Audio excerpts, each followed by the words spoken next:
सामा साहब का मैसेज आया था कराची से, कहते हैं कि मुझे पता नहीं चल रहा मैं साहिब निसाब हूँ या नहीं।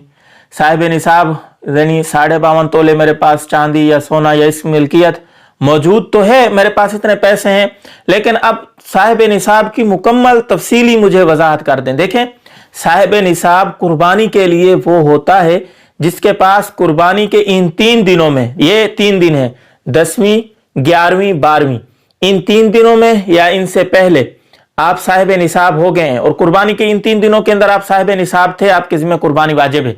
साहिब निसाब के लिए 5 चीजें हैं, सोना है, चांदी है और तिजारती सामान है, नकदी पैसे हैं और जरूरत असलिया से जायद सामान जो है, कोई एक चीज मौजूद है या तमाम का मजबूआ 52.5 तोले चांदी तक पहुंच रहा है तो आप साहिब निसाब हैं। और इसके लिए साल गुजरना जरूरी नहीं है, ज़कात के अंदर साल गुजरना जरूरी होता है।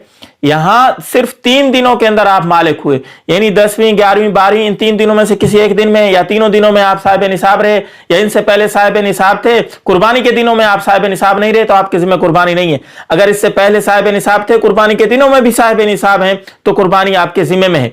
अगर पहले साहिब निसाब नहीं थे, जैसे ही 13वीं का दिन आया तो आप साहिब निसाब बन गए, आप भी अब गुनाहगार नहीं होंगे। अब आप क्योंकि साहिब निसाब नहीं थे, पहले साहिब निसाब होते तो कुर्बानी थी, अब क्योंकि 13वीं कुर्बानी का दिन नहीं है इसलिए आपके जिम्मे कुर्बानी भी नहीं होगी और उसकी कोई कज़ा भी नहीं होगी, आप गुनाहगार भी नहीं होंगे।